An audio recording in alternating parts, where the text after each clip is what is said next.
ইদা উসিদাল আমরু ইলা গায়রি আহলিহি ফান্তাযিরিস সাআ, যে লোকটা যেই চেয়ারে বসার যোগ্য নয় তাকে যখন ওই চেয়ারে বসিয়ে দেওয়া হবে তখনই কিয়ামত হয়ে যাবে। এরকম আমানতের খেয়ানত তো ভুই করে নাই। ধরেন একজনরে আপনারা প্রধান বক্তা হিসেবে দাওয়াত দিলেন, জানে না কোরআন, জানে না হাদিস, জানে না বক্তৃতা, এটা কিয়ামতের আলামত না? এটা আমানতের খেয়ানত না? এই দেশের শিশু বক্তা আছে না নাই? কথা কন। আহা, এদিকে আর কি মানুষ হয়েছে, শিশু বক্তা হইলে 3 গুণ হবে, বিল্ডিং টিল্ডিং ভাঙ্গা, প্যান্ডেল ম্যান্ডেল খুললা, অবস্থা সারা। এত মানুষ, ও যে কি বলে ও নিজেও জানে না, কি যে জানে না ওইটাই জানে না। সবকিছুর একটা বয়স আছে, তোমাকে পড়াশোনা করতে হবে, তোমাকে ডিগ্রি অর্জন করতে হবে, তোমাকে জানতে হবে, তোমাকে বিশ্লেষণ করার, অ্যানালাইসিস করার ক্ষমতা রাখতে হবে। ছোট বাচ্চা যদি মুরব্বির মতো কথা বলে আমরা এটার বেয়াদব বলি। আপনারা বই করে কি বলেন? বেয়াদব। পাশে খতিব সাহেব হুজুর, এখানে হাফেজ সাহেব হুজুর, এখানে ইমাম সাহেব হুজুর, এখানে কামিল মাদ্রাসার প্রিন্সিপাল, এখানে জগৎ বিখ্যাত মুহাদ্দিস, আর সে বেয়াদবের মতো পায়ের উপর পা তুলে আঙ্গুল নাড়িয়ে নাড়িয়ে কথা বলে। এটা কিয়ামতের আলামত। এগুলো বন্ধ করেন, এগুলোর সাথে ইসলামের সম্পর্ক না। যারা কোরআনের কথা জানে, যারা আলেম, তাদেরকে দাওয়াত করেন, জ্ঞান গর্ভ আলোচনা করবে, আপনার জীবনকে উজালা করে দিবে কে? কিন্তু লোক জড়ো করার জন্য এগুলো করে। আহা, তাফসীর মাহফিলের ভিতরে এই শো অফ, খালি লোক দেখানো মানসিকতা। কে আসলে বেশি লোক হবে এরা দাওয়াত করে। মাহফিল হইলে এরে লাগবে, ওরে লাগবে, এরে লাগবে। আমগো অবস্থা হালুয়া টাইট। 15,000 দাওয়াত ইনভাইটেশনের মধ্য থেকে 90টা প্রোগ্রাম রেখেছে এই বছর। 15,000। এটা কিয়ামতের আলামত না? সুবহানাল্লাহ। আর এটা কিয়ামতের আলামত কেন? আমারে লাগবে কেন? আপনার এলাকায় মুহাদ্দিস নাই? আপনার এলাকায় মুফাসসির নাই? মিজানুর রহমান আজহারীকে লাগবে কেন? মিজানুর রহমান আজহারী যেখানে সুযোগ হবে 2-4 জায়গায় প্রোগ্রাম করবে। এখন তো ইউটিউবে সব দেখা যায় যে এত চ্যানেল, অনেক মাহফিলে এত শ্রোতাও নাই।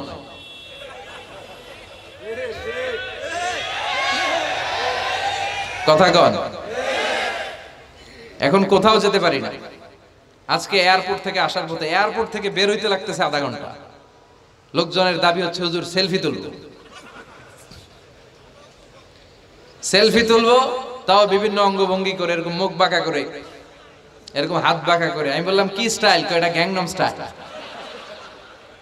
আছে না নাই?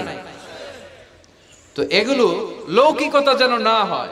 এটা তো দিনের দাওয়াতের একটা সেক্টর, একটা প্ল্যাটফর্ম। এখানে ভুইগড়ের যিনি সবচেয়ে বড় খতিব সাহেব হুজুর, উনি আসলেই চলবে।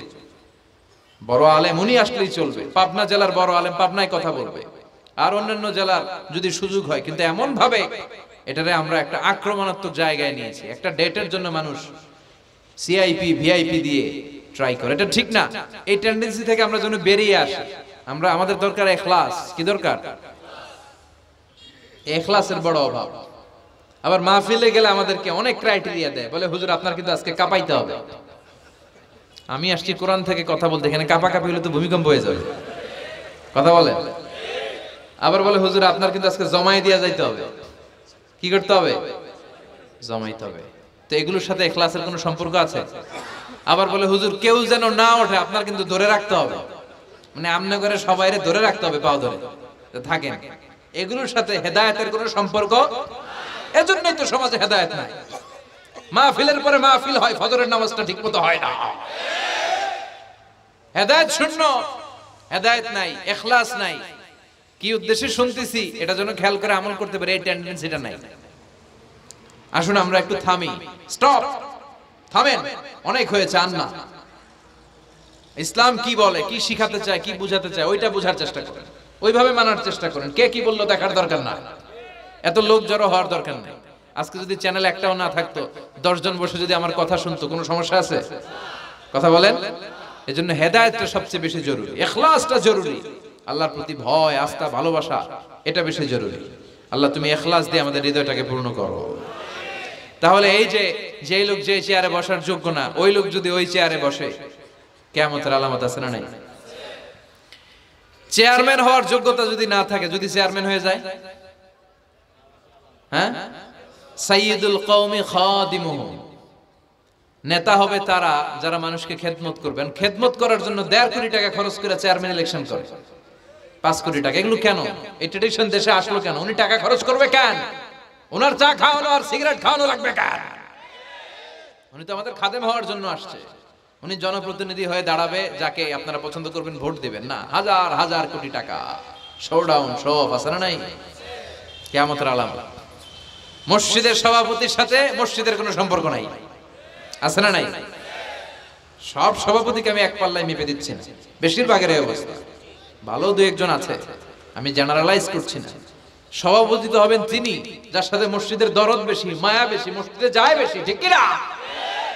এখন বছরে ওনারা একবার খুঁজে পাওয়া যায় না উনি সভাপতি, উনি সেক্রেটারি, উনি ক্যাশিয়ার, আছে না নাই? তার মানে উনি এখানে বসার যোগ্য ছিল না, ওনারে বসানো হয়েছে। যেই লোক যেই চেয়ারে বসার যোগ্য না, তারা যখন ওই চেয়ারে বসিয়ে দেওয়া হবে, বিষ্ণু বললেন তখনই কিয়ামত হয়ে যাবে। কিয়ামতের আলামত আমানতের খেয়ানত, এটা অনেক বড় বিষয়। আমার সম্পদ আছে, এই সম্পদটা আল্লাহর দেয়া, আমার কাছে আমানত। আমার শক্তি আছে, এই শক্তি আমানত। যুবক যারা আছো, তোমাদের যৌবনটা আল্লাহর দেয়া, তোমাদের কাছে সবচেয়ে বড় নেয়ামত এবং আমানত। তোমরা এখন চাইলে অনেক কিছু করতে পারো। তোমাদের একটা সদিচ্ছা তোমাদের এলাকাটারে জান্নাতি বানিয়ে দিতে পারে। তোমরা চাইলে সাগরের স্রোতকে পাল্টে দিতে পারো, বাতাসের গতিকে উল্টে দিতে পারো, তোমরা ইতিহাস রচনা করতে পারো। বিশ্বনবী যখন তোমাদের মতো যুবক ছিল, তিনি হালাফুল ফুদুল যুব সংঘ করেছেন। গানের কনসার্ট করে নাই, যাত্রাপালা করে নাই, নাচানাচি করে নাই। উনি হাতে হাত রেখে বলেছেন, মক্কার বুকে কোনো টেন্ডারবাজি থাকবে না, মক্কার জমিনে কোনো চাঁদাবাজি থাকবে না, ধর্ষণ থাকবে না, মক্কার জমিনে কোনো দুর্নীতি চলবে না। যুবকদেরকে নিয়ে উনি এই কাজগুলো করেছেন। এখন একটার পর একটা আমানত আমরা খেয়ানত করে চলি। আমার সম্পদ আমার আমানত, আমার ছেলে মেয়ে আমার আমানত। আমার ছেলে কার সাথে মিশে, ও ডিশের কোন চ্যানেল দেখে, ও ইউটিউবে কোন সাইট ব্রাউজ করে, এটার ব্যাপারে কিয়ামতের দিন আমার জিজ্ঞেস করবে কে? কারণ এটা আমানত। যিনি চেয়ারম্যান, পুরো ইউনিয়ন পরিষদ তার কাঁধে আমানত। যিনি এমপি, ওনার এলাকায় কি ঘটে না ঘটে এটা খোঁজ খবর নেয়া তার আমানত। মেম্বার অফ দ্য পার্লামেন্ট যিনি আছেন এই এলাকার, তার এলাকায় যদি ইয়াবার আড্ডা বসে, গাঞ্জার আসর বসে, এটার দায়ভার তিনি এড়াতে পারেন না। তার এলাকায় ধর্ষণ হলে এটার দায়ভার তিনি এড়াতে পারেন না। এটা তো আমানত। যিনি মন্ত্রী, পুরো মন্ত্রণালয় এটা তার কাঁধে আমানত। যিনি মাননীয় প্রধানমন্ত্রী, আমার 56,000 বর্গ মাইলের প্রতিটা ইঞ্চি মাটি তার হাতে আমানত। এটা অনেক বড় বিষয়। আর মুমিনের বৈশিষ্ট্য হচ্ছে ওয়াল্লাযীনা হুম লিআমানাতিহিম ওয়া আহদিহিম রাউন। যারা বিশ্বাসী তারা কথা দিয়ে কথা রাখে আর আমানতের খেয়ানত করে। এজন্য আমানত পূর্ণ করতে রাজি আছেন?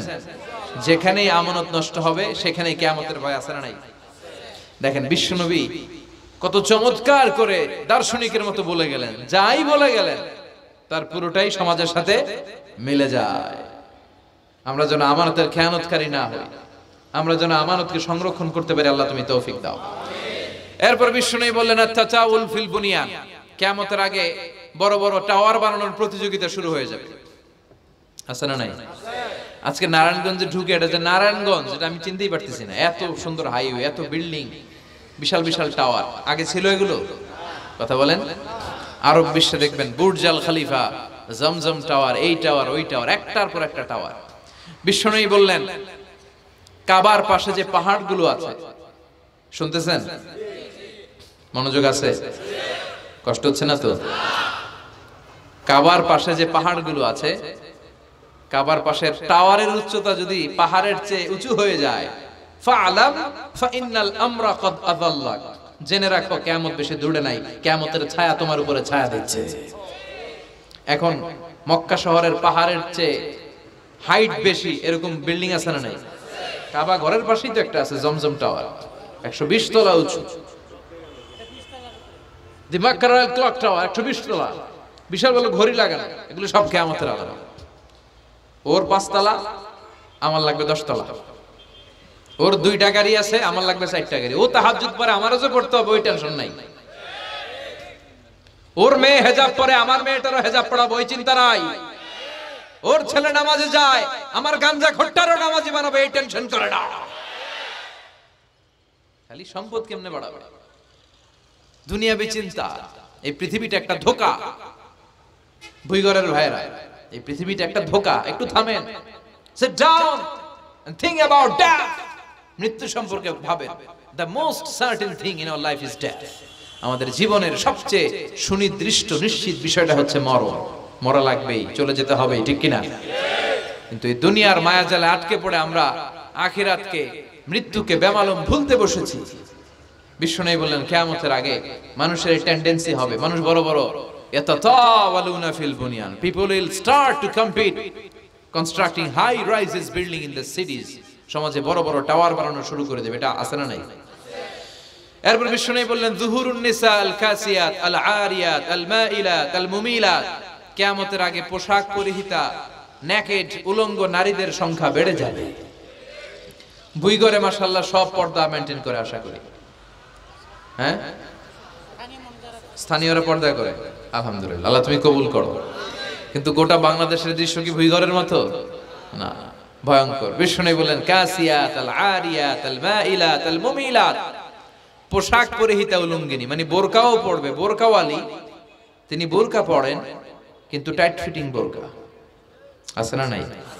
তো এতে আপনি, আমার মায়েরা, আমার বোনেরা, আমি আপনাদেরকে সবসময় সম্মান দিয়ে কথা বলার চেষ্টা করি, একটু বোঝেন। এই যে আপনি টাইট ফিটিং এর বোরকাটা পরলেন, এতে লাভটা হলো কি? আপনার দেহের উঁচু নিচু ভাঁজ টের পাওয়া যায়, আপনার সৌন্দর্য প্রকাশ পেয়ে যায়। হেজাব আল্লাহ এমনি এমনি দেয় নাই, যার সম্মান বেশি ওটার প্যাকেট বেশি। কথা কন। ডায়মন্ডের আংটি ওই রাস্তার মধ্যে বিক্রি করে না? স্বর্ণের আংটি না, ওইটা স্পেশাল মার্কেটে বিক্রি করে। কোন মার্কেটের সামনে পুলিশ রাইফেল নিয়ে দাঁড়ায় থাকে না, কিন্তু স্বর্ণ মার্কেটের সামনে রাইফেল আছে না নাই? ভিতরে স্পেশাল সিকিউরিটি আছে না নাই? গ্লাস ফিটিং করা, ওইখানে সিকিউরিটি আলাদা, স্পেশাল লকার আছে না নাই? কারণ এটার দাম বেশি, তাই এটার পর্দা বেশি, প্যাকেট বেশি। সুবহানাল্লাহ পড়েন। নারীদেরকে তো ইসলাম মর্যাদা দিয়েছে। বিষ্ণু বলেছেন দুনিয়া কুল্লুহা মাতা ওয়া খায়রু মাতা'আদ দুনিয়াল মারআতুস সালিহা, দুনিয়ার সব হলো সম্পদ, আর এই সব সম্পদের মধ্যে সবচেয়ে দামি সম্পদ হচ্ছে নেককার নারী। এদের পেটগুলা খনি। এই নেককার নারীগুলো যদি হিজাব মেইনটেইন করে, এই পেটগুলো থেকে আল্লাহওয়ালা বেরোবে, নাজমু সাকিব বেরোবে, কারি আহমদ বিন ইউসুফ আল আজহারি বেরোবে, বড় বড় মুফাসসিরে কোরআন বেরোবে। আর যদি হিজাব না করে, জি বাংলা স্টার জলসা নিয়ে মশগুল হয়ে থাকে, হ্যাঁ, টেন্ডারবাজ, চাঁদাবাজ, ডাকাত, এগুলো বেরোবে। ওজনে কম দিবে, খাদ্যে ভেজাল দিবে, মাছে ফরমালিন দিবে, গাঞ্জার টাকার জন্য লাথি মেরে মারে ঘর থেকে বের করে দিবে। এজন্য নারীরা, আমার বোনেরা, আপনারা অনেক সম্মানিতা, নিজেদের সম্মান সম্পর্কে সচেতন হন। এই হিজাব আপনার অধিকার, এই হিজাব নারীর অহংকার, হিজাব নারীর আভিজাত্যের প্রতীক, হিজাব নারীর রুচির প্রতীক। আপনার রুচিটা কেমন আপনার পোশাক দেখে বোঝা যায়। কথা কয়, যে মেয়েটা হিপ হপ স্টাইলে চলাফেরা করে, গ্যাংনম স্টাইলে, এই মেয়েটারে ইফটিজিং করার সুযোগ আছে না নেই? কিন্তু যে হিজাব মেইনটেইন করে যেই নারীরা চলে, এদেরকে দেখলেই একটা সম্মান চলে আসে। কি ভুল বললাম? একটা সম্মান আসে না? আপনাদের সম্মানটা আপনারা রাখবেন। বিষ্ণু বললেন যুহুরুন নিসাল কাসিয়াতাল আরিয়াতাল মাইলাতাল মুমিলা, কিয়ামতের আগে পোশাক পরিহিতা উলঙ্গিনী নারী বেরোবে। লা ইয়াজিদনা রিহাহা লা ইয়াদখুলনাল জান্নাতা ওয়া লা ইয়াজিদনা রিহাহা, এই নারীগুলো জান্নাতে তো প্রবেশ করবেই না, জান্নাতের ঘ্রাণও নাকে লাগবে না। ওয়া ইন্না রিহাহা তুজাদু মিন মাসিরাতি 500 সানা, আর জান্নাতের ঘ্রাণ 500 বছর দূরের রাস্তা থেকেও টের পাওয়া যায়। খেয়াল করে বুঝেন, এখান থেকে জান্নাতে পৌঁছতে আরো 500 বছরের রাস্তা। কয় বছরের? এত দূরে থাকতেই জান্নাতের সুবাতাস এসে আপনার নাকে ধাক্কা লাগবে। সুবহানাল্লাহ পড়বেন না? এই নারীগুলো জান্নাতে যাবে না, জান্নাতের ঘ্রাণও পাবে না। এজন্য বাবা যারা এসেছেন সচেতন হন। আপনার মেয়ে চাইলেই যে কোনো ড্রেস আপনি তাকে কিনে দিতে পারেন না। মায়েরা যারা আমার কথা শুনছেন, আপনার মেয়ে আবদার করবে, সে তো ছোট, সে কি বুঝে। কিন্তু দেখবেন অনেক বিয়ের অনুষ্ঠানে আমি দেখেছি, মায়ের বয়স হচ্ছে 60, মায়ের হাত মোজা, পা মোজা, বোরকা লাগাইছে 2টা, পাশে ষোড়শী, অষ্টাদশী, তন্নি, সুন্দরী, সুস্নিগ্ধা এক মেয়ে, বয়স মাত্র 18, ওর বুকে ওন্না নাই, ওটা গলায় শোভা পাচ্ছে। এই 60 বছরের বুড়া মহিলার দিকে কেউ তাকাবে? ওনার তো ডেট এক্সপায়ার্ড, ডেট এক্সপায়ার্ড। ওনার সৌন্দর্য যা ছিল সব শেষ। তার দিকে তাকাবে না, তার উঠতি বয়সের তরুণ মেয়েটার দিকে অনেকে তাকাবে, কারণ এটা জেনেটিক্যাল একটা ইস্যু।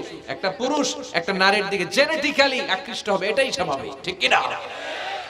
এজন্য আপনার হাত মোজা পা মোজা আপনার দরকার ছিল না, আপনি পাতলা কাপড় পরলেও সমস্যা নাই। কথা কয়? হাত মোজা পা মোজা দরকার ছিল আপনার যুবতী মেয়েটার হাতে, যুবতী মেয়েটার পায়ে। এজন্য আপনারা আপনাদের সম্মানকে বুঝবেন। যারা নারী স্বাধীনতার কথা বলে, নারী আন্দোলনের কথা বলে, এরা নারীদেরকে ঠকায়, এরা নারীদেরকে বিজ্ঞাপনের বিলবোর্ডে নগ্ন করে উপস্থাপন করে। রাস্তা দিয়ে হাঁটি, চোখ খুলতে পারি না। আমার মায়েরা, এরা আমার দেশের মেয়ে, এরা এই 56,000 বর্গ মাইলের মেয়ে। এই মেয়েগুলোকে উলঙ্গ ভাবে হাফ নেকেড করে এই সিনেমা হলগুলোর পোস্টারগুলো যে দেয়া হয়েছে, এতে সম্মান বেড়েছে না কমেছে? ওদিকে চোখ তুলে তাকানো যায়? এজন্য নারী স্বাধীনতার কথা যারা বলে, এদের কথায় ফাঁদে পা দিবেন না। এরা আপনাদের সম্মান বাড়াতে চায় না, এরা আপনাদেরকে বিলবোর্ডে উঠাতে চায়, আপনাদেরকে উলঙ্গ করে রূপালী পর্দায় উঠাতে চায়, টিভির পর্দায় আপনাদেরকে নেকেড করে উপস্থাপন করতে চায়। এদের ঘরেই নারীরা বেশি নির্যাতিতা হয়, এদের কাজের মেয়েরাই বেশি নির্যাতিতা, আর সুযোগ পেলে এরা ধর্ষণে সেঞ্চুরি করতে দেরি করে না। এজন্য নারীদেরকে সম্মান দিয়েছে ইসলাম। আমার বোনেরা, আমাদের সম্মান যেন আমরা রাখতে পারি। আল্লাহ তুমি বুঝার তৌফিক দান করো। এরপরে বিশ্বনবী বললেন, ইতাআতু যাওজা ওয়া উকুকুল কিয়ামতের আগে বিয়ে করার পরে ছেলেগুলো মাকে ভুলে গিয়ে স্ত্রীর পেছনে পেছনে দৌড়াবে, স্ত্রীর আনুগত্য করবে। এরকম নমুনা আছে না নাই? বই ঘরে আছে? হ্যাঁ, কিছু কিছু মুরব্বী অনেক পজিটিভ, মাশাআল্লাহ। সবকিছুই উনি কিছু কিছু অথবা নাই, এদিক থেকে আওয়াজ আসতেছে আছে, হয়তো কিছু কিছু আছে, কিছু কিছু নাই। জেনারেলাইজ করা ঠিক হবে। তো এজন্য মাকে ভুলে যাওয়া যাবে না। মায়ের দোয়া বড় দোয়া। মায়ের দোয়া সবার আগে কবুল। বুলেট মারলে বুলেট মিস হয়, মায়ের দোয়া মিস হয়? খবরদার। স্ত্রী চলে গেলে নতুন স্ত্রী পাওয়া যায়, মা মরে গেলে মা পাওয়া যায়? তাই বলে আমি বলছি না আপনার স্ত্রীকে ডিভোর্স দেন না, বুঝান, মাকেও বুঝান, স্ত্রীকেও বুঝান, বুঝানোর চেষ্টা করেন। সমাজের এখন সবচেয়ে বড় সমস্যাটা হচ্ছে শাশুড়িরা চায় আমি ডমিনেট করব, আমার এতদিনের গড়া সংসার। বউ এসে কয় না, আমি আইছি মাগার, আমি সব খায় হলাম। আছে না নাই? এই যে সবাই ডমিনেট করতে চায়, এটা সমস্যা। সমাধানটা কি? সমাধানটা হচ্ছে আমাদের শাশুড়ি যারা আছে সমাজের, তাদের উচিত বৌমাটারে নিজের মেয়ের মতো মনে করা। নিজের মেয়েরা যেখানে বিয়ে দিছে ওইখানে কিন্তু খুব খোঁজ নেয়, মা তোর কি অবস্থা, তোর কষ্ট হইলো কিনা, ইত্যাদি ইত্যাদি। কিন্তু ছেলের বউ করে যারা আনছে এর দিয়ে ইচ্ছে মতো কাজ করা, এরকম ডাকাত আছে না নাই? ডাবল স্ট্যান্ডার্ড, এটা ঠিক না। আর বৌমা যারা আছেন, ঘরের বৌমা, এরা শাশুড়িকে একটু মায়ের মতো মনে করেন না, কারণ একদিন আপনিও শাশুড়ি হতে চলেছেন, একদিন আপনিও শাশুড়ি হবেন। রং ধরা যৌবন জং ধরে শেষ, আপনারও ছেলে হবে, এই ছেলের বিয়ে করাতে হবে, এই ছেলের বউ এসে আপনার ঘরে তাই করবে আপনি আপনার শাশুড়ির সাথে যা যা করেছেন। এই ছোট্ট হিসাবটা বুঝতে চায় না। শাশুড়ির উচিত বৌমাকে নিজের নিজের মেয়ের মতো করে আদর করা, যত্ন করা, আর বৌমাদের উচিত শাশুড়িকে মায়ের মতো সেবা করা। এই মিউচুয়াল আন্ডারস্ট্যান্ডিংটা থাকলে কোনো ঘরে আর ঝগড়া হবে? শাশুড়ি বৌমা, আল্লাহ সবাইরে তুমি কবুল করো। তো কিয়ামতের আগে মারে ভুলে যাবে, মাকে ভুলে গিয়ে স্ত্রীর পেছনে পেছনে দৌড়াবে। খবরদার, খবরদার।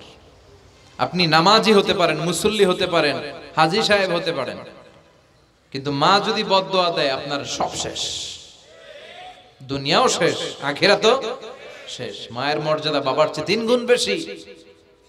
হামালাতহু উম্মুহু, কারণ বাবা পেটে ধরে নাই, পেটে ধরছে কে? ওয়াহানান আলা ওয়াহান, 8 মাস 10 মাস এই বোঝাটা বাবা বহন করে নাই, করলো কে?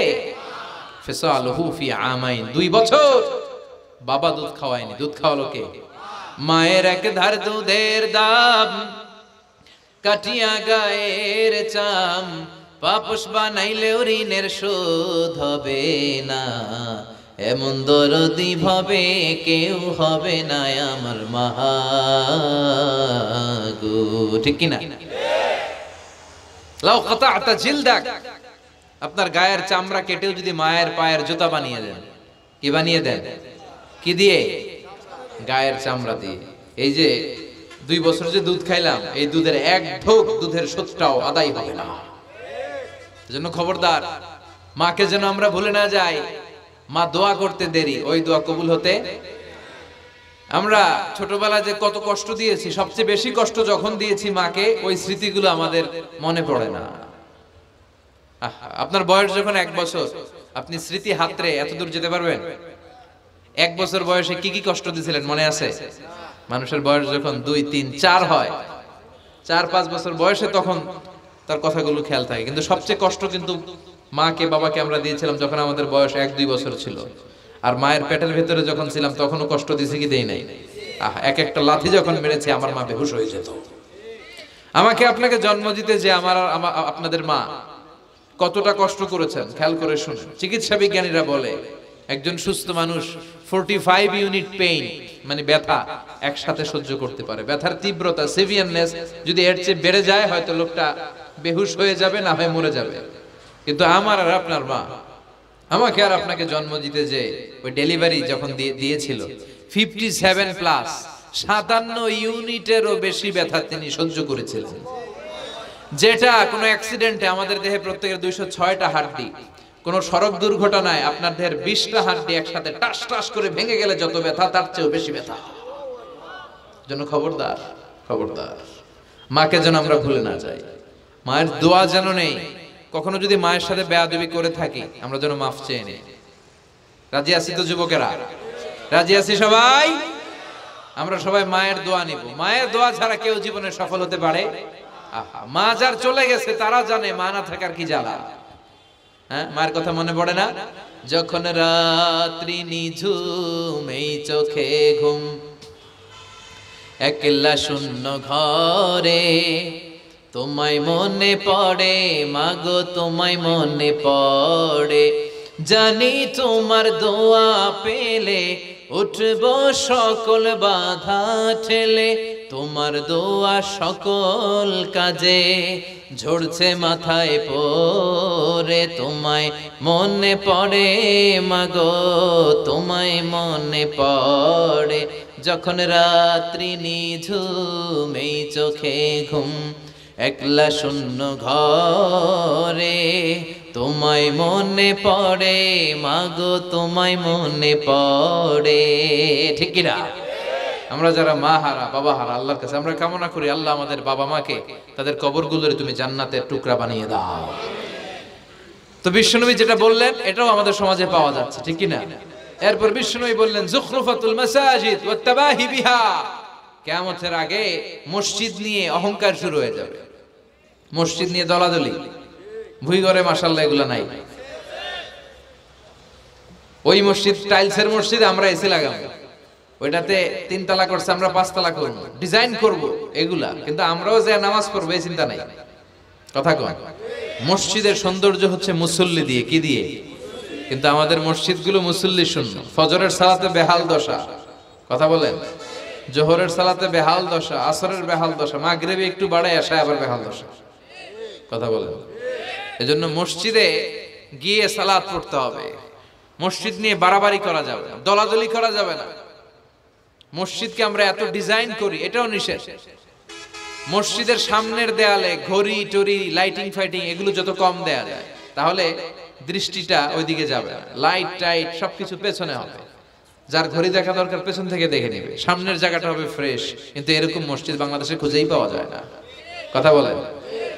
বিশ্বনবীর মসজিদ ছিল, বুখারীর বর্ণনা, ওয়া কানা সাকফুল মসজিদে জারিদুন নাখাল, বিশ্বনবীর মসজিদে নববীর ছাদ ছিল খেজুর পাতা দিয়ে তৈরি, ডালা দিয়ে তৈরি ছাদ। আর মসজিদে নববীর ফ্লোর ছিল বালুর ফ্লোর, বৃষ্টি হলে কাদামাটি হয়ে যেত। বিশ্বনবীর সাহাবীরা বর্ণনা করেন, রাআইতু রাসূলুল্লাহ সাল্লাল্লাহু আলাইহি ওয়াসাল্লাম ইয়াসজুদু ফিল মাই ওয়াত তিন, কাদামাটির উপরে বিশ্বনবী সিজদা দিচ্ছেন, নামাজ পড়ছেন। সালাম ফিরিয়ে বিশ্বনবী যখন সাহাবীদের দিকে মুখ ফিরিয়ে বসে তাসবিহ পড়তেন, সাহাবারা বর্ণনা করেন, রাআইতু আসারা তিনি ফি জাবহাতি, বিশ্বনবীর কপাল মোবারকে আমরা কাদার মাটি দেখতে পেয়েছি। আর আমাদের মসজিদে খালি টাইলস। কই তোরা ঢাকায় টাইলস, আমরা উজবেকিস্তান থেকে টাইলস নিয়ে আসি, আছে না নাই? এজন্য মসজিদ দিয়ে যেন আমরা দলাদলি না করি। মসজিদটার জন্য হেদায়েতের মার্কাজ বানায়, রাজি আছেন তো? বাচ্চাদেরকে মসজিদে যেতে দিবেন, আমি সব জায়গায় বলি। অনেক মুরব্বীরা আছে বাচ্চাদেরকে মসজিদে ঢুকতে দিতে চায় না, আছে না নাই? বাচ্চা ঢুকাইলে রেগে যায়। রেগে যান কেন? ওর বয়স হতে আপনি মসজিদের দিকে আসার খান নাই, মসজিদের দিকে উল্টায় পরে আসারও তো খান নাই। ও আসতে চাচ্ছে, আসতে দেন। বাচ্চারা মসজিদে আওয়াজ করবে, এতে কোনো সমস্যা নাই, বাচ্চারাই তো আওয়াজ করবে, আপনি করবেন? বাচ্চারা লাফালাফি করলে ভাল লাগে, 80 বছরের বুড়া মানুষ লাফ দিলে ভাল লাগবে? কথা কন, বিশ্রী দেখা যায়। বাচ্চারা এরকম লাফালাফি করবে। তুরস্কের বিভিন্ন মসজিদের দেয়ালে, ফেস্টুনে, ব্যানারে লেখা থাকে, নামাজ চলা অবস্থায়, জামাত চলা অবস্থায় যদি পিছনে বাচ্চাদের আওয়াজ চিল্লাফাল্লা শুনতে পাওয়া না যায়, তাহলে ভবিষ্যৎ প্রজন্ম নিয়ে তোমাদের চিন্তায় থাকা উচিত। পিছনে বাচ্চাদের আওয়াজ নাই, তার মানে আমার নাতিপুতি, আমার ছেলেমেয়েরা তো নামাজি হচ্ছে না। আর তারাবি নামাজ পড়তেছে, পিছনে চিল্লায় ফাটায় ফেলাইতেছে, তার মানে ইনশাআল্লাহ ভবিষ্যতে নাতিপুতিরা সবগুলা মুসল্লি হবে। কথা বলেন, বুঝায় দিবেন যে বাবারা দুষ্টামি করিস না, কিছুক্ষণ থামবে আবার শুরু করবে। এটাই বাচ্চাদের সৌন্দর্য, এটা বাচ্চারা করলেই মানায়। বাচ্চাদেরকে যেন আমরা মসজিদে নিয়ে যাই, রাজি আছেন তো? আল্লাহ বুঝার তৌফিক দান করো। বিশ্বনবী বললেন, ইয়াতাকারাবুজ জামান তাতাকারাবুল আসওয়াক, কিয়ামতের আগে ইয়াতাকারাবুজ জামান, সময়ের বরকত কমে যাবে। 1 বছর মনে হবে 1 মাস, 1 মাস মনে হবে 1 সপ্তাহ, 1 সপ্তাহকে মনে হবে 1 দিন। এই যে 4 বছর ধরে এখানে তাফসীর হয়, তাই না? কথা কন। গত বছর আসছিলেন কারা কারা? হাত তোলেন। আসছে তো কম না, ভালোই আসছিল, হাত নামান। এই যে গত বছর ওয়াজ শুনে গেলেন, এই বছর আবার আসলেন, আপনাদের কি মনে হয় যে 1 বছর চলে গেছে? মনে হয় যে অল্প কয়েক মাসের ব্যবধানে এই বছরটা ঘুরে যেন আবার চলে আসে, এরকম মনে হয় না? বরকত উঠায় নিচ্ছে কে? কথা বলেন। এরপর খাবারের স্বাদ উঠায় নিচ্ছে কে? আগে খাবারের যে স্বাদ ছিল এখন ওইটা আছে? আগে ইলিশ মাছ রান্না করলে যে ঘ্রাণ হতো, এখন এই ঘ্রাণ পাওয়া যায়? আগে শোল মাছের ঝোল রান্না করলে যে স্বাদ হতো, আগে চিংড়ি মাছ রান্না করলে যে স্বাদ লাগতো, এখন এই স্বাদ পাওয়া যায়? সব তুলে নিল কে? দেখেন বিশ্বনবী যা যা বললেন তার প্রমাণ সমাজে আছে না নাই? শুনতেছেন না কষ্ট হচ্ছে? আরো 2-1টা আলামত শুনবেন, শেষ করে দেই। শুনবেন আর কয়েক মিনিট। বিশ্বনবী বললেন, তাসলিমুল খাসা, কিয়ামতের আগে লোকজন শুধু পরিচিতদেরকে সালাম দিবে, অপরিচিতদেরকে সালাম দিতে চাইবে না। এরকম আছে না নাই? এই মুরব্বী চাচার চিনি, চাচা আসসালামু আলাইকুম, চিনি আসসালামু আলাইকুম, ওদিকে চিনি আসসালামু আলাইকুম, কিন্তু অন্য একটা এলাকায় গেছি, ওখানে কাউরে চিনি না, সালামও দেই না। বাসে উঠছেন, কাউরে চিনেন না, সালাম দেন না, এরকম আছে না নাই? তো সালাম কি যাদেরকে চিনেন এদের জন্য? কথা কন। আলা মান আরাফতা ওয়া মান লাম তা'রিফ, যাকে চিনো সালাম দাও, যাকে চিনো না তাকেও দাও। আল বাদিউ বিস সালাম, বিশ্বনবী বললেন আগে আগে দাও। আল বাদিউ বিস সালাম বারিউম মিনাল কিবর, আগে আগে যে সালাম দেয় তার হৃদয় থেকে অহংকার মুক্ত করে দেয় কে? আল্লাহ। অহংকার মুক্ত হওয়ার দরকার আছে না নাই? যার হৃদয়ে যাররা পরিমাণ অহংকার থাকবে সে জান্নাতে প্রবেশ করতে পারবে? কথা বলেন। এজন্য আমরা আগে আগে সালাম দেব। ভুইগরের ভাইয়েরা, ছোটরা বড়দেরকে দিব, বড়রা ছোটদেরকে দিব, হাজবেন্ড ওয়াইফকে দিব, ওয়াইফ হাজবেন্ডকে দিব। রাজি আছেন তো? আজকে যারা স্বামী যারা আসছেন, বাড়িতে যেই ভাবির আগে সালাম দিবেন। রাজি আছেন? কথা কয় না, আওয়াজ ছোট হয়ে গেছে, পারা যাবে? আপনি আগে সালাম দিবেন, এটা দেখে আপনার স্ত্রী লজ্জা পেয়ে আপনার আগে দিবে, এগুলো দেখে বাচ্চারা সালাম শিখে ফেলবে। সুবহানাল্লাহ কইবেন না? আমরা কি চাই না আমাদের ফ্যামিলিগুলো এরকম সুন্দর হোক? আমরা কি চাই না আমাদের ফ্যামিলিগুলো জান্নাতি হোক? এরপরে বিশ্বনবী বললেন, খুতাবুকুম তাবিলা সালাওয়াতুকুম কাসীরা, কিয়ামতের আগে খুতবাগুলো লম্বা হবে আর সালাতগুলো খাটো হয়ে যাবে। এই যে বক্তব্য লম্বা, নামাজ হয়ে যায় খাটো, আছে না নাই? হুজুর ওয়াজ করেন, ওয়াজ টেস্ট লাগে, নামাজ টেস্ট লাগে না, আছে না নাই? এশার নামাজে পড়ে না, ফজর নামাজে পড়ে না, রাত 2টা পর্যন্ত ওয়াজ শুনে, আছে না নাই? এরকম করা যাবে না। নামাজ কামাই করা যাবে না। সবার আগে হবে নামাজের হিসাব। নামাজের হিসাব ঠিক তো আপনার পুরো আমলনামা ঠিক। নামাজে ভেজাল তো সব জায়গায় ভেজাল। প্রথম হিসাব নেওয়া হবে এই সালাতের, খবরদার।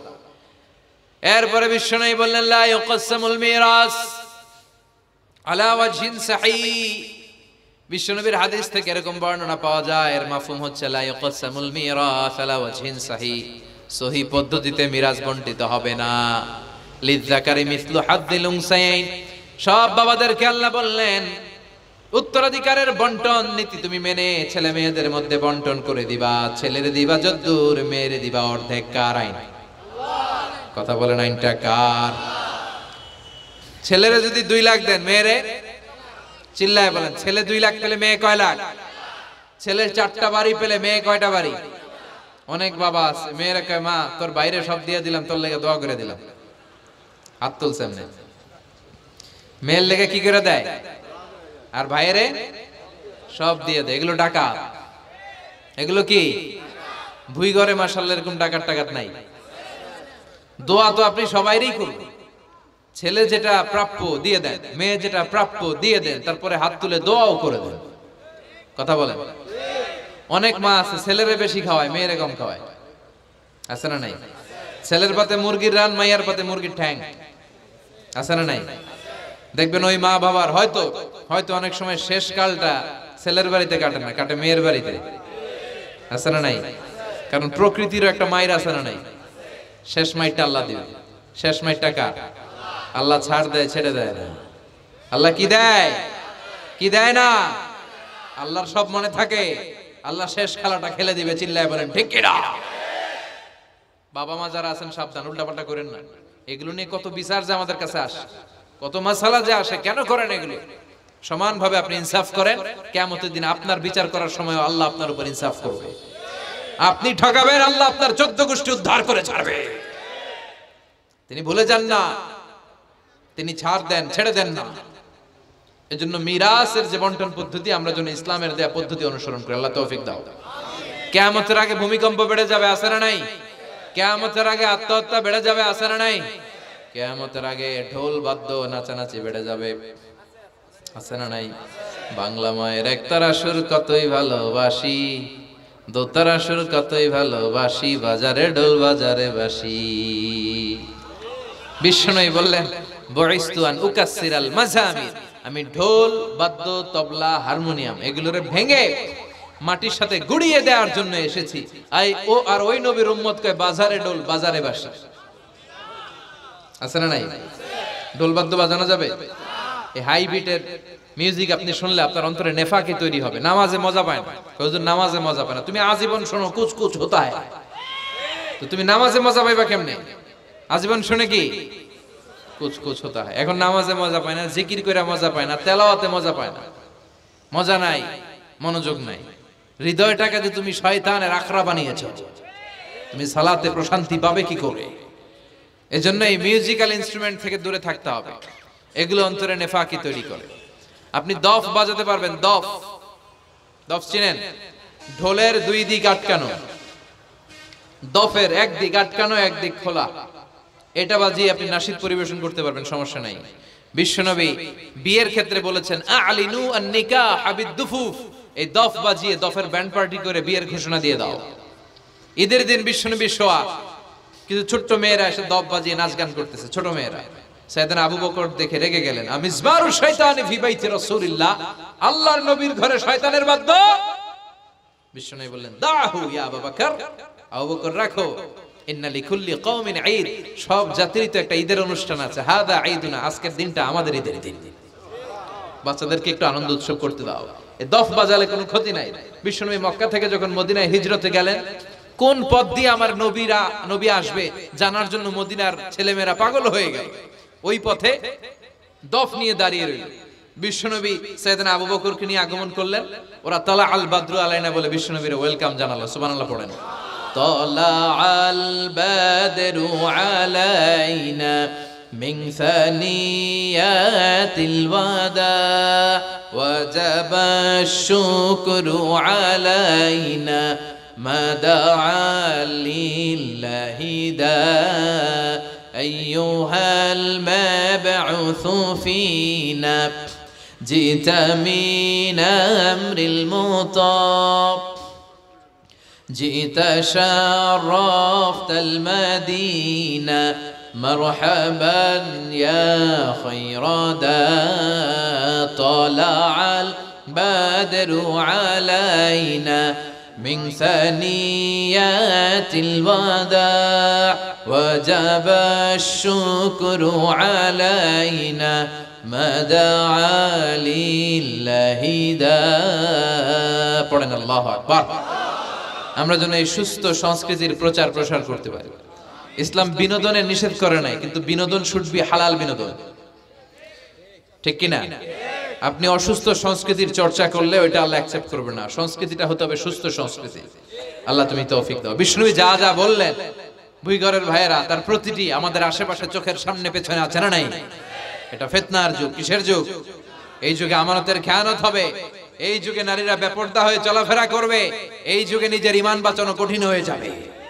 এই কঠিন বিপদের সময় আমাদেরকে বাঁচাতে পারে দুইটা জিনিস। কয়টা জিনিস? চিল্লায় বলেন কয়টা? দুইটা জিনিস শুধু আমাদেরকে বাঁচাতে পারে। এক হচ্ছে আল্লাহর কোরআন, দুই হচ্ছে বিশ্বনবীর সুন্নাহ, ঠিক কিনা? এই দুইটা জিনিসকে মারির দাঁত দিয়ে আঁকড়ে ধরে রাখতে হবে, তাহলে সে পথভ্রষ্ট হওয়ার কোনো সুযোগ। This Quran and Sunnah hour way to জান্নাহ, ঠিক কিনা?